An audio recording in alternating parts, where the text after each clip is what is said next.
Bonsoir les oursons et oursonnes, bonsoir, j'espère que vous allez bien, j'espère que vous passez un bon mardi, que votre Halloween commence bien, et si ce n'est pas le cas, courage, demain c'est férié. Et bonsoir Vampire, bienvenue sur le live, installe-toi confortablement. Aujourd'hui, dernier jour du Magictober, demain je vais faire un très gros dodo. Dernier jour du Magictober, aujourd'hui on va s'attaquer au deck Labyrinthe. Hop, on va basculer là-dessus. Pas de flashbang, enfin pas de banque sonore pour le dernier jour du Magictober. Momo est sur les rotules. Je sais pas si je peux dire que je suis sur les rotules, mais j'avoue que là, la pause, je pense qu'elle va faire du bien. Après, c'est pas impossible que je fasse une pause que d'une semaine, une semaine et demie grand max, parce que ça me manque de liver. Mais voilà. Disons qu'à un moment, le fait que ça s'arrête, c'est bien aussi. C'est pas une mauvaise chose en soi. Du coup, pour aujourd'hui, donc le deck Labyrinthe. Alors, Labyrinthe va y avoir... Avant de passer sur le deck, on peut parler des éphémères. Ah! Si tu veux, Vampire, il n'y a aucun souci. Il n'y a aucun souci. Qu'est-ce que tu as besoin de savoir sur les éphémères, mon cher? Est-ce que je suis en train de vérifier? Qu'as-tu besoin de savoir? Je suis curieux. Donc, du coup, petit instant question. Par rapport à l'anecdote que tu as racontée plus tôt.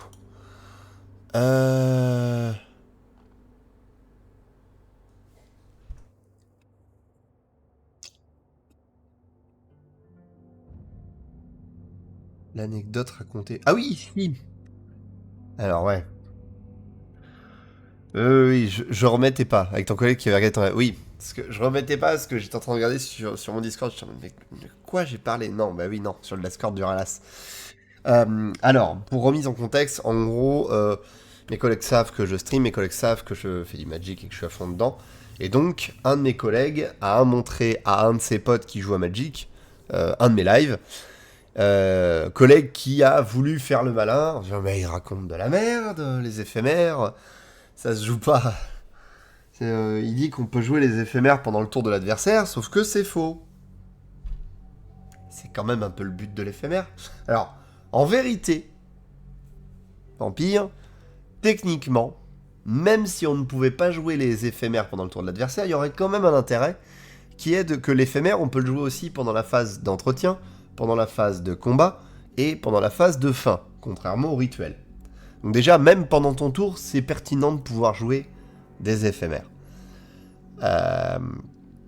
Mais effectivement, des éphémères qu'on ne peut pas jouer pendant le tour de l'adversaire, ça perd un peu de son sens. Après, faut savoir qu'assez souvent, le fait de ne pas pouvoir jouer d'éphémères pendant le tour d'un adversaire, c'est parce que l'adversaire a mis une carte en place qui dit « Interdit de jouer des éphémères pendant mon tour ». Parce qu'il y en a. Il y en a. Typiquement, j'ai un deck samouraï. C'est le Viens te battre pleutre, je crois. Voilà. Un éphémère au hasard, un contre-sort, c'est quand même mieux de le jouer pendant le tour adverse. Enfin, plus facile, oui. Alors. Oui, regarde, on est d'accord. Alors, effectivement, c'est quand même un peu con sur le principe. Ah, et donc là, par exemple, avec Marizy, Breaker of the Coil, coucou le card, bienvenue, installe-toi sur le live. Installe-toi confortablement. Vos opposants ne peuvent pas lancer de sorts durant le combat. Donc, durant toutes les phases de combat, je suis le seul à pouvoir lancer des sorts tant que Marizy est là. Ça, typiquement, ça fait qu'effectivement, on peut pas lancer d'éphémère pendant la phase de combat, mais c'est pas les règles qui font ça, c'est une carte qui dit que. Vraie question pour le camp, est-ce que c'est écrit noir sur blanc dans les règles de Magic? Alors, les règles vis-à-vis des éphémères. Alors, on peut les consulter. Je t'avoue que j'ai jamais vérifié les règles exactes avec leur formulation exacte, c'est juste que j'ai l'habitude de jouer avec Ori, qui est juge de niveau 1, enfin, qui a passé qui avait passé sa graduation de juge niveau 1, même si ça fait un moment de ça. Donc voilà. Donc, là, c'est le morceau de règle qui est à jour de la sortie de 2023 de Doctor Who, donc c'est quand même récent en termes de mise à jour. Un joueur a la priorité, un joueur qui a la priorité, donc on viendra sur la prise de priorité après, Un joueur qui a la priorité peut lancer une carte d'éphémère depuis sa main. Lancer un éphémère en tant que sort utilise la pile. Donc la pile de résolution. Lorsqu'un sort instantané se résout, enfin lorsqu'un sort d'éphémère se résout, les actions écrites sur son texte se réduisent de la manière suivante, enfin se réduisent tel qu'indiqué, enfin se résolvent, je vais y arriver, se résolvent tel qu'indiqué, puis il est mis dans le cimetière de son propriétaire. Les types liés aux éphémères sont à chaque fois des mots uniques et listés après un tiret long, donc ça c'est dans le cas des éphémères qui ont un type. Les éphémères ne peuvent jamais entrer sur le champ de bataille. Si un éphémère devait entrer sur le champ de bataille, il reste dans sa zone précédente à la place. Article 384 et suivant du code de Magic, oui. Si un texte explique qu'un joueur peut faire quelque chose à n'importe quel moment où il peut lancer un éphémère, ou seulement en tant qu'éphémère, cela veut dire uniquement quand le joueur... Enfin, cela veut uniquement dire que le joueur doit avoir la priorité. Le joueur n'a pas besoin d'avoir une carte d'éphémère à lancer. Oui, c'est ça. C'est en gros, le 304.5 a été rajouté parce que les gens croyaient que si tu avais une créature que tu pouvais lancer comme un éphémère, ça veut dire qu'il fallait lancer un éphémère et lancer la créature en même temps. Non. Ça veut dire que tu peux la lancer de la même manière que l'éphémère, donc sur les mêmes critères.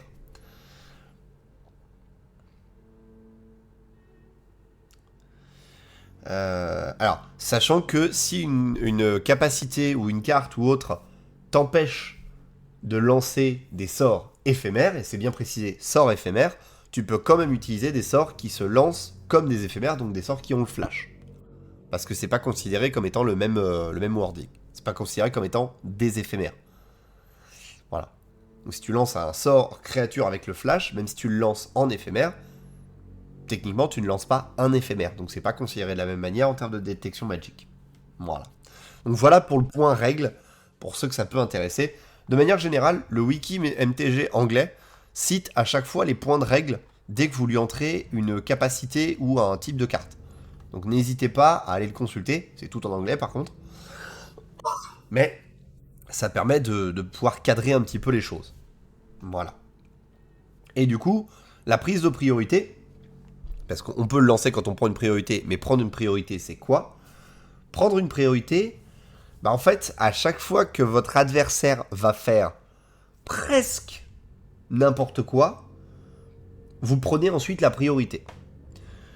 À chaque fois que votre adversaire change de phase, c'est-à-dire lorsqu'il passe de la pioche à l'entretien, de l'entretien à... non, du dégagement à l'entretien, de l'entretien à la pioche, de la pioche à la phase principale 1, de la phase principale 1 à la déclaration des attaquants, de la déclaration des attaquants à la déclaration des bloqueurs.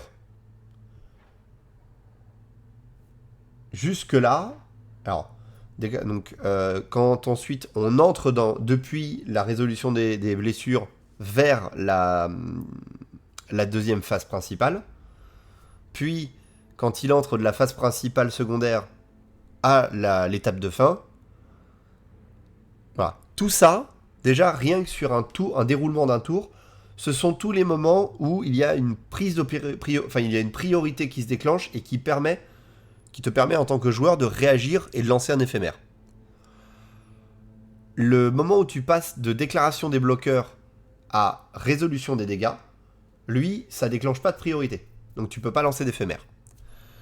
Lorsque tu actives de manière générale, lorsque tu actives une capacité de créature, donc activer une capacité, les capacités actives sont les capacités qui ont un prix, 2 points, un effet. Toujours. Sinon, ce sont des capacités déclenchées. Lorsque tu actives une capacité activée, tu crées alors une priorité pour ton adversaire pour qu'il puisse réagir à cette capacité. S'il ne réagit pas là, ensuite, les effets de la capacité se déroulent. S'il y a par exemple 3 effets, genre typiquement, si vous avez une carte qui vous dit « Engagez, faites regard 1,